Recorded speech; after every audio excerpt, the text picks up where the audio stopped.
It-tneħħija ta' pjanti aljeni, it-tindif ta' trunċiera ta' żmien il-kavallieri u r-riabilitazzjoni u restawr ta' binjiet storiċi.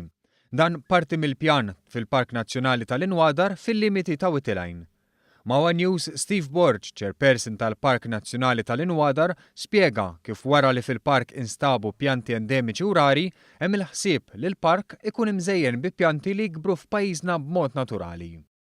Se jitħawlu dal-waqt siġar indiġeni li huma reżistenti għar-rax tal-baħar, tlabna wkoll lill-era biex jittina l-permess biex pjanti aljeni, ġifieri mhumiex nativi għal Malta, jibdew jitneħħu b'mod metodiku wara li identifikajna li huma.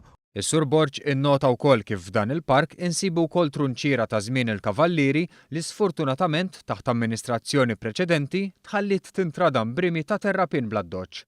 Trunċiera li lura fi snin 90 kienet skedata mill-MEPA bħala patrimonju storiku importanti għal pajjiżna.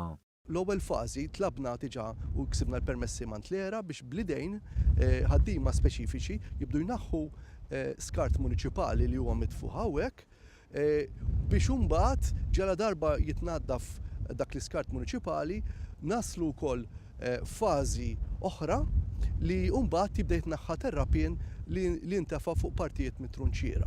Barra minn hekk se ssir ħidma oħra ta' riabilitazzjoni u restawr.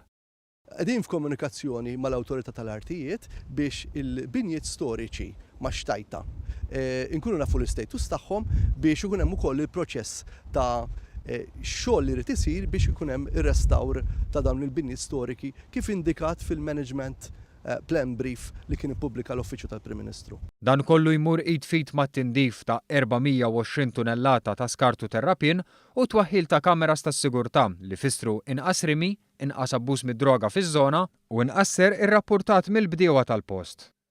Il-Ministru għall-Ambjent José Herrera innota l-viżjoni tal-Gvern li jirriġenera n-nofsinhar ta' Malta f'bilanċ bejn il-kura tal-ambjent u l-iżvilupp. Il-viżjoni tal-Gvern huwa nikkomplementaw it-tnejn. Dak li huwa importanti mill-aspett ambjentali nippreservawha kosta kollox, għalhekk iddikjenana dan il-park, meta inti tkun favur l-ambjent ma tfissirx li allura ma jkunx hemm żvilupp, li huwa importanti li jkun l-iżvilupp ikun sostenibbli u ma jinċidix iżejjed fuq l-aspett ambjentali taż-żona. Dwar il-proġett tal-Università Amerikana f'Malta, il-Ministru Herrera qal li dan se jsir skont punti importanti li diġà intlaħaq ftehim fuqhom, fosthom li l-proġett ikun wieħed edukattiv. Il-Gvern huwa impenjat u qal li qabel ma jkollok il-full capacity fuq baċir numru 1 Bormla, mhuwiex sa jħalli li dik il-biċċart tiġi utilizzata.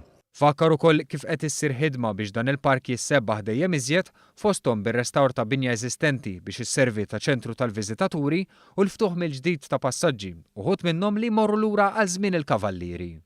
Il-Ministru qal li minkejja studji li saru fl-2005 kien Gvern Laburista li ddikjaraħ bħala park u li fih iddaħlu 30 tomna art li qatt ma kienu fil-pjan oriġinali fosthom il-Ponta ta' Żonqor.